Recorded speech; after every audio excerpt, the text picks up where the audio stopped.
May I now invite the key speaker of today's talk, Kalon, Her Excellency Gyari Dolma. Kalon Gyari Dolma will speak about 20 minutes, followed by question and answer session. So before I hand over the session, I would like to read a short introduction of the Kalon Gyari Dolma for the students and audience here in Taiwan. Gyari Dolma is currently serving as the head of the Department of Security, the Central Tibetan Administration, which is also known as Tibetan Government in Exile. From 2011 to 16, she served as the Ministry of Home in the 14th Kashak executive body of the exile government. At the age of 26, she became the youngest Tibetan to be elected as a member of parliament in exile. She also served as a deputy speaker of the Tibetan parliament in exile, the highest position held by a woman in the history of Tibet. In 2011, she became the first woman to join the race for presidential elections of the Tibetan exile government. Kalon Gyari Dolma is also well known for her grassroots activism focuses on women's rights, human rights in Tibet, and the promotion of gender equality. She served as the executive member of the Tibetan Youth Congress and also an advisor to Tibetan Women Association in Dharamshala, North India. May I now invite Kalon Gyari Dolma to begin the session. Kongla. I think today, personally for me, I consider this to be such an important way and a very appropriate way of celebrating the International Women's Day, that is Tibetan women and Taiwanese women. And I'm thankful once again to Dr. Domatsringla for making this happen. And as expressed by the earlier eminent speakers, I would like to today recall, and look back into the history of humankind, the, socio-political changes, developments that has occurred over the century. And when we look back and we look at where women stand today, while paying tribute to all these brave women who has made huge contribution to what today is the status of women globally. But we still know that around the world, the status of women, socio-political status of women is not the same. And a lot more still needs to be done.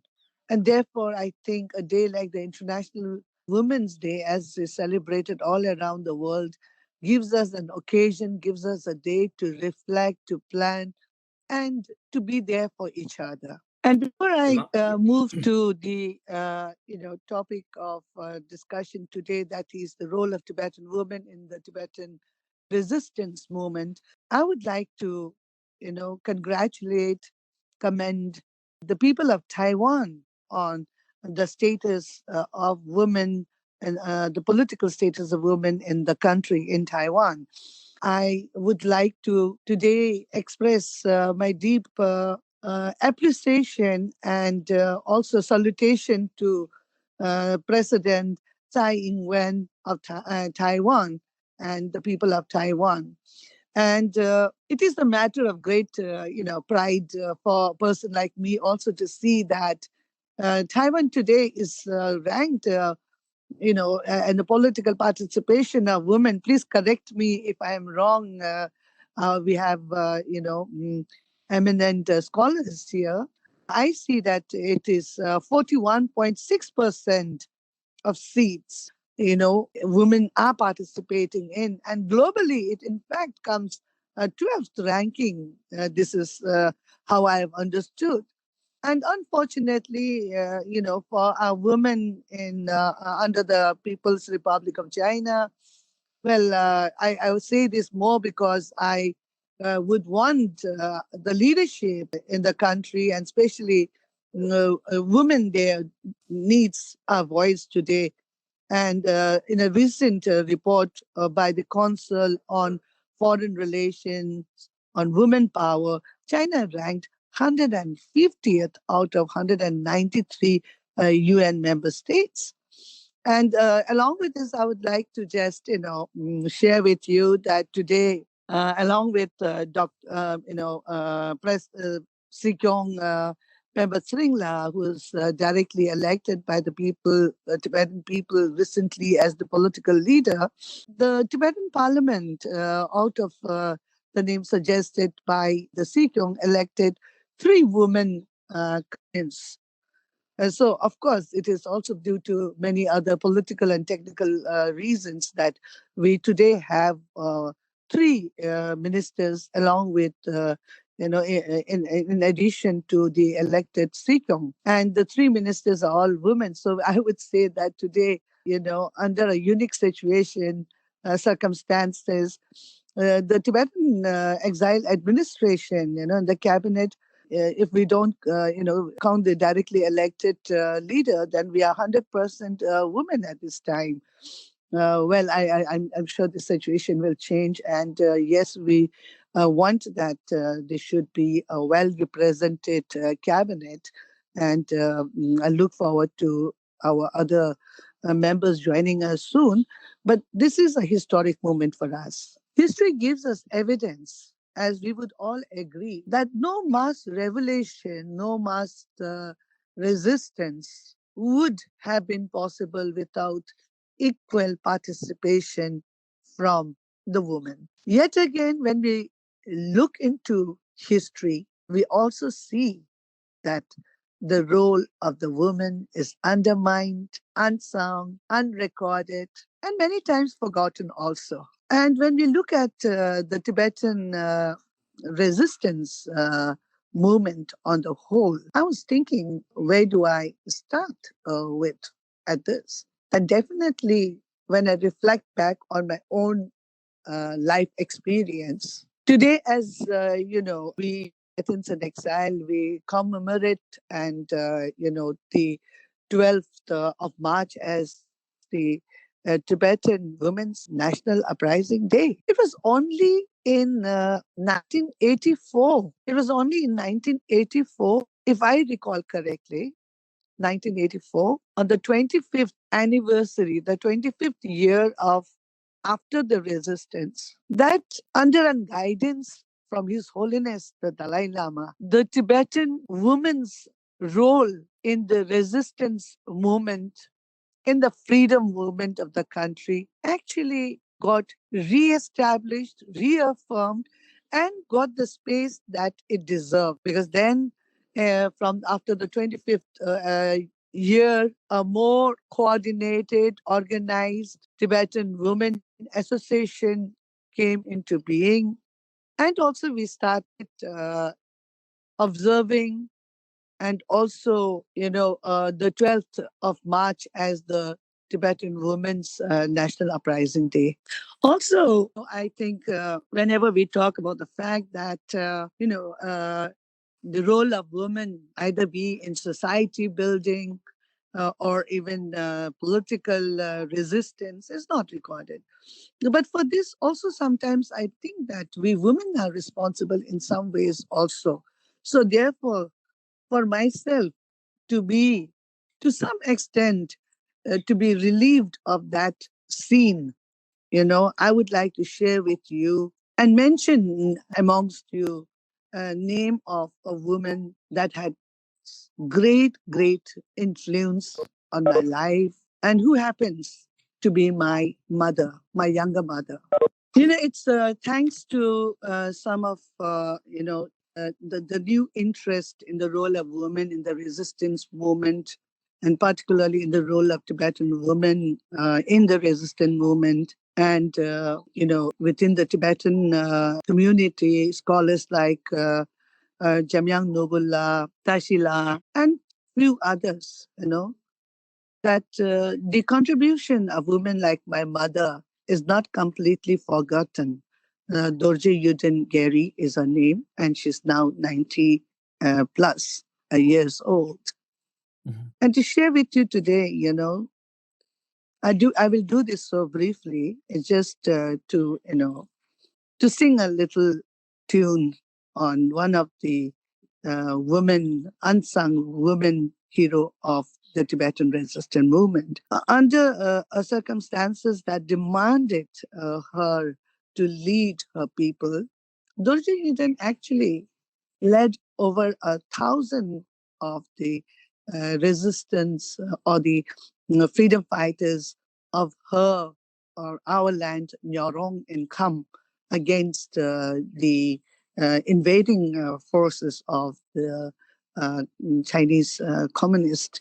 And these are all well recorded, but somehow we don't want to talk much about it or write much about it. And but yet again, it is recorded, and I would like to, in the resistance movement today, remember and mention women like her. People who fought under her. Some of them, very few of them now, still alive and in exile. We asked them, about my mother, Gyari Dolma, her being right there in the forefront, leading the army. I've asked them, how have you felt to have a woman lead you? And I have asked my mother sometimes if there was any resistance from the male. As a matter of fact, she would just say, well, that was required to be done. And when there was the need, there was never the question. Everybody just, accepted her leadership at that time.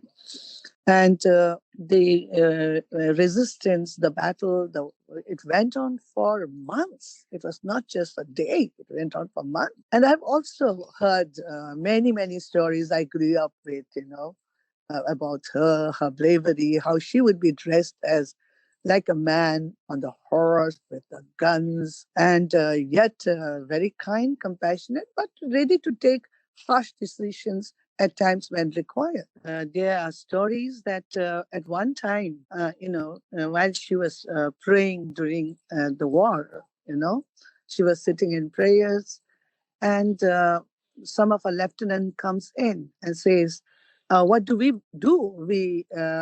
We captured, there were a few captured people from the other side.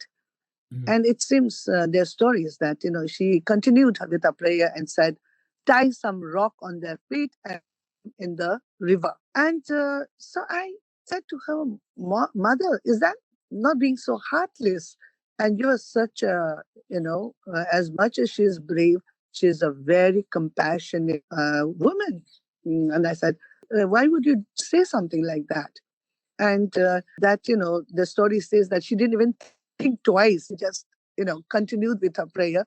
Dang, dang, dang, dang. She says that and she continues. Then my mother said, well, there was nothing to think.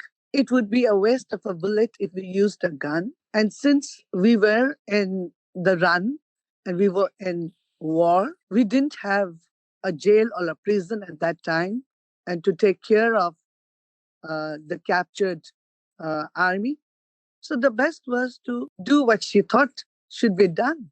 According to the accounts from our side, it could be an exaggeration. I would request the eminent scholars here today on this meeting to, if in case any one of them find it a little of a matter of interest, to look into it. Our records say that, this battalion or resistance movement led by my mother, they were actually killed about 15,000 army from the other side. I have always find it hard to believe that number. Yes, this is on record. So nevertheless, whatever may be the number, here what I'm trying to emphasize is Tibetan women not only participated in the freedom resistance movement, but there were women nearest to me, like my mother, who's still alive and living,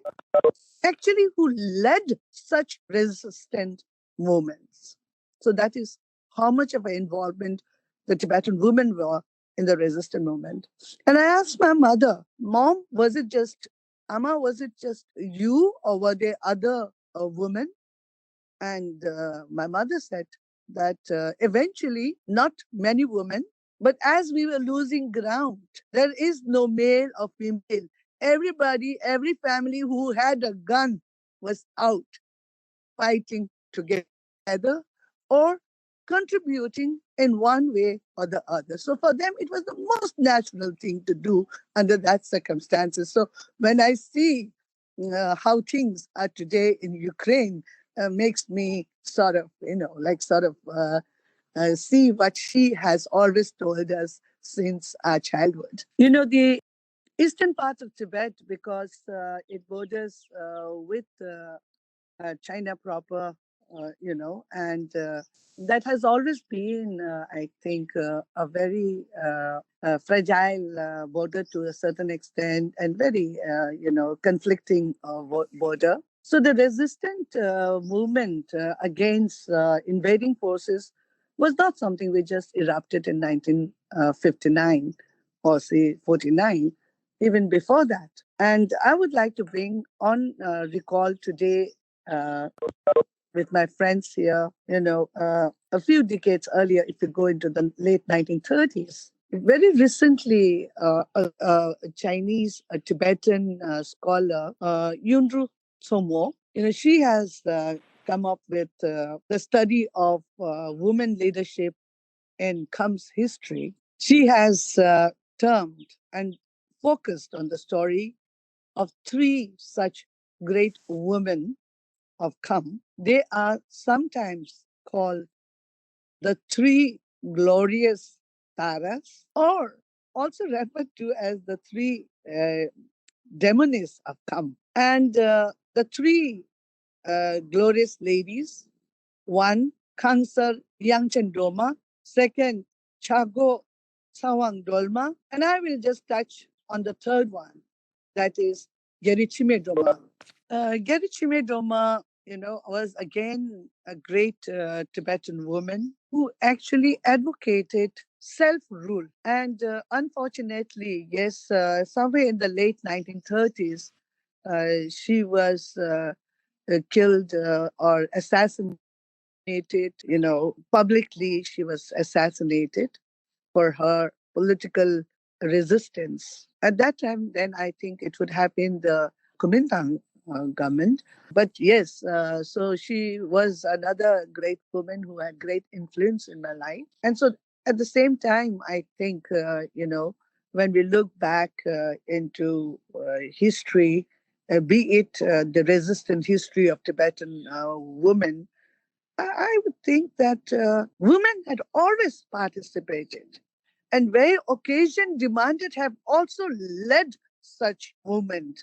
But maybe though we shy away from talking much. But both these great women, madam, speakers, at least they are not completely unsung. Even Mao Zedong, Chairman Mao, it seems, in his march, in his diary, has on record mentioned the confrontation that they faced in Nyorong from Gerichime Doma, the woman, the Kampa Queen, or whatever, however she is referred to it there. Yes. So this is what I'm trying to say is the Tibetan resistance movement, the freedom movement has been on for several decades under different circumstances. We have faced the challenges.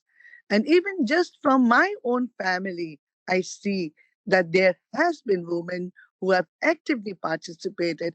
And I know for sure that there are hundreds of others who have given the best portion of their life to our resistance movement. And I salute today all those women. Like to, in conclusion now, would like to come, the unified resistance led by Anikusan La and all on the 12th of March in Lhasa, where Tibetan women from the entire three regions of Tibet participated jointly in the resistance movement.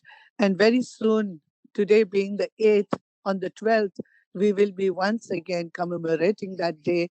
And I pay tribute to all those brave women who have sacrificed their life for Tibet. And even today, as we talk here, there are many who are languishing in the different jails inside Tibet. And I would also want to share my deep condolence with Sonam Wangmula, an artist, mother of Tsawang Norbru, a singer who just, a few days before self-immolated himself for human rights inside Tibet, for His Holiness the Dalai Lama to be able to return back to Tibet. And I think he was 26 years old, young boy.